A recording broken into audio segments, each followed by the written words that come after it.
The main thing that you have to remember on this journey is, just be nice to everyone and always smile. Be original. Don't be scared of being bold. Growing up, I was inspired by the Beatles and Bob Dylan. Damien Rice was a huge influence for me musically. I don't really do that whole single life thing. I'm kind of heads down and get things done. I've never really been a competent person, except from a musical standpoint. I had to push myself early on, but it got easier with each gig. As far as songwriting, my inspirations came from love, life and death, and viewing other people's situations. I don't know if my songs fit in films. Music is a powerful tool in galvanizing people around an issue. There's no better way to get your point across than to put it in a beautiful song. I've always had really messy hair. It was my love for the guitar that first got me into music and singing. I've always been a massive fan of John Mayer. I think he's very talented. The more you write tunes, the better they will become. The more you do gigs, the better you will become. I've never dated anyone in Hollywood or anyone famous, for that matter. I don't know that I'm ever gonna write a song that you will know who it's about.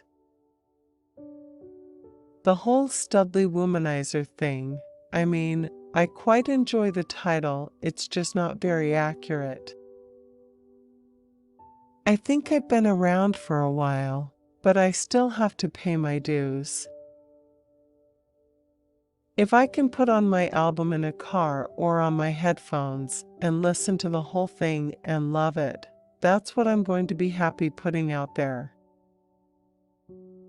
Nashville is wicked. It's like a proper music community, but it's also quintessentially American. You bump into people there with cowboy hats that spit in jars and call you boy. I just love that. Try to find someone with a sense of humor. That's an important thing to have, because when you get into an argument, one of the best ways to diffuse it is to be funny. You don't want to hide away from a point, because some points are serious, but you'd rather have a discussion that was a discussion, rather than an argument. Everyone knows almost everything about me. I make it very clear that I'm cool with people knowing all my personal life through my songs. It was my love for the guitar that first got me into music and singing. Growing up, I was inspired by the Beatles and Bob Dylan. Damien Rice was a huge influence for me musically. I think the moment you start trying to please a fan base is when you start going downhill. I'm going to always write about what I want, even if it doesn't necessarily cater to most of them. Whenever you have an ex, and they're like, I hope we can still be friends, and you weren't friends before you started dating, then what do you go back to, really? Kiss Me, that's my Twilight tune, a song you'd have on the Twilight soundtrack. Some of my tattoos are a bit silly, but I know where and what time I got them.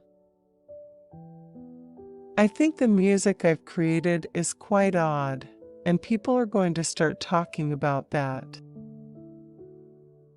If Adele's seen as boring, then I'm happy to be boring as well. I'm quite arty. I didn't know whether to become an artist or musician, but I realized I could paint with music. All my songs have colors. I do like my hair. It took a while to come around to the fact that it was quite a unique value point. In my eyes, there's no one better than Stevie Wonder. He's a top dude. Country music is some of the best written music in the world, so yeah, one day, I would keep my mind open to doing a country record. The public has heard the stereotypical love songs a million times, and they've heard the stereotypical life or death songs millions of times. It's good to mix it up a little bit. I don't think that there's much that sets me apart from other musicians, but I think there are definitely things that set me apart from other kinds of artists. I feel that musicians do it their own way, write their own songs, and put on a great live shows. I want to have a career that evolves as I go on. But once you've made a song and you put it out there, you don't own it anymore. The public own it. It's their song. It might be their song that they wake up to, or their song they have a shower to, or their song that they drive home to, or their song they cry to, scream to, have babies to, have weddings to. Like, it isn't your song anymore.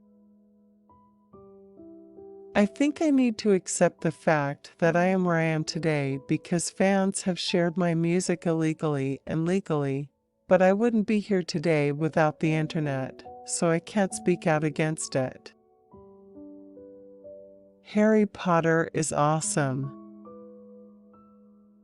I've done some really weird gigs. The ones where no one turned up, they're probably not the interesting ones to talk about. I played some pretty random ones in LA. I signed to play all R&B nights or an all comedy night where I'd be the only white person there. They were fun. I personally don't think ginger men have a habit of being attractive.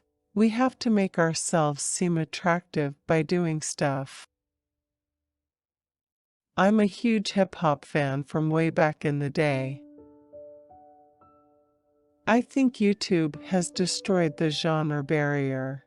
People can be into Justin Bieber and Eminem at the same time. It's a good thing. I saw Damien Rice in Dublin when I was 13, and that inspired me to want to pursue being a songwriter. I practiced relentlessly and started recording my own EPs. At 16, I moved to London and played any gigs I could, selling CDs from my rucksack to fund recording the next, and it snowballed from there. There were a couple of things I needed to do while I was in New York. One was to have a pizza pie, one was to get a tattoo, and the other was to get a Yankees hat. I'd like to say that I'm a rock star, but I'm not. I'm honestly more of a relationship kind of guy. I'm a guy you could take home to meet your mom rather than a guy your mom wouldn't like. I was on some TV shows with Lady Gaga the other week, and you could see the difference in reaction between her fans and my fans outside. She comes out, and she looks like a star, and the reaction is just tears, crying, people going, "Oh my God, oh my God." My fans are like, "All right, Ed." I get tweets every single day going, like, "I'm so glad you weren't on the X Factor." I'd like to have kids and a wife, and drop them off at school and do normal things rather than constantly being on tour. Because I'm young now, and I haven't really got a social life. This is all I do. It's the best job in the world, but I'll get to the point where there's more to life than work. I met Bill Clinton. He's a very nice guy. Yeah, Bill Clinton's cool.